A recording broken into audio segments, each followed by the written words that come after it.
The traditional thinking about Medicaid expansion in South Dakota is that no. I was a part of that group, that conservative fiscal group, just says push back, no. But after a few years of being in the legislature and learning more about the individuals who could be helped, it's been an eye-opening experience personally. Medicaid expansion is on the ballot in South Dakota, one of just 12 states that have refused to expand the government health insurance plan. If expanded, Medicaid would be made available to more than 42,000 South Dakotans. For years, the Republican legislature blocked any attempts at Medicaid expansion. South Dakota is just one of those places. It's a farming and ranching place. You pull yourself up by the bootstraps. I think all of us take a lot of pride in being able to take care of ourselves. We don't need anybody else to help us. The conservative values within the state make it difficult for Medicaid expansion to ever get done within the legislative body. And that's part of why it's gotten to this point where it's on the ballot.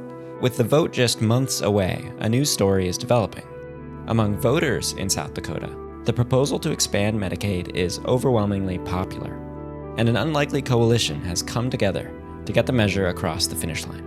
Republican State Representative Greg Jamieson is one of those unlikely supporters. Politically, it's not a good idea to come out in favor of Medicaid expansion without having some good reasons. As a Republican and a pro-life person myself, I believe that this Medicaid expansion piece will help some of those poorest women among us who are pregnant, allow them to keep their child and have a healthy child after the child's born. Voters may not all agree on the reasons for expanding Medicaid, but the latest polling suggests that South Dakota voters, including conservatives, overwhelmingly support the measure. Whether it's Democrat, Republican, Independent, they all support, to a very high degree, Medicaid expansion. Most South Dakotans believe that way, and at the end of the day, I'm here to represent them. Despite popular support for Medicaid expansion, Governor Kristi Noem said this about the measure.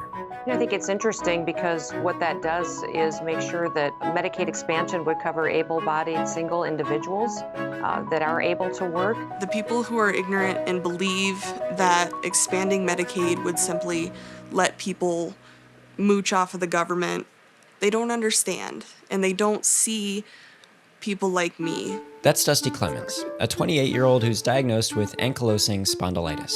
It's a painful condition with no known cure. Her pain can be relieved by medication, but only if she can afford it. So today I don't have any health insurance. For medications, I take the absolute bare minimum, basically just what keeps me out of the ER. She's one of millions nationally, and over 42,000 people in South Dakota who are trapped in what's called the Medicaid gap. They make too much money to qualify for Medicaid, but not enough to afford coverage for themselves. The Medicaid expansion in the Affordable Care Act was designed to fill that gap. The Affordable Care Act hoped to cover more poor Americans by requiring states to expand Medicaid. The federal government offered to cover the cost of expanding Medicaid across the country. For relatively little of their own money, states could cover all their poorest citizens. It was an exceptionally favorable deal.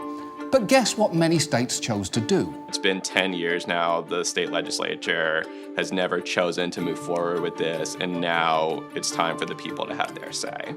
That's Zach Marcus, the campaign manager for South Dakotans Decide Healthcare, one of the groups that's leading the fight for Medicaid expansion in the state. South Dakotans Decide Healthcare is a broad, nonpartisan coalition with folks ranging from extremely conservative Republicans to quite liberal Democrats. There are healthcare implications, there are economic implications, there are all these reasons why this is going to be good for our state, and I think our broad coalition really shows that in a strong way. The state's largest organization, representing emergency medical service workers and firefighters, endorsed the effort to expand Medicaid in South Dakota. Greater Sioux Falls Chamber of Commerce says it's in support of Constitutional Amendment D, which expands Medicaid. Leaders across many South Dakota Native American reservations came together to voice support for Constitutional Amendment D. That's music to the ears of people like Dusty Clemens, who've been desperately waiting for politicians to stop playing political games with their lives. My life would be completely different if I had health insurance. I'd be able to be on medication to slow down my disease. I'd be able to plan further into the future.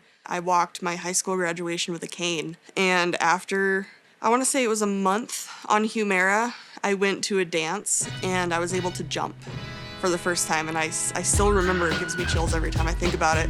I started jumping because it was that song Jump Around, and I started jumping and then I just kind of stopped and I started crying because it was the first time in a very long time that I was able to do something like that without pain. In South Dakota, we still have that as a driving force. We want to help people. We want all of us to be taken care of. I think the majority of the people are going to say it's time.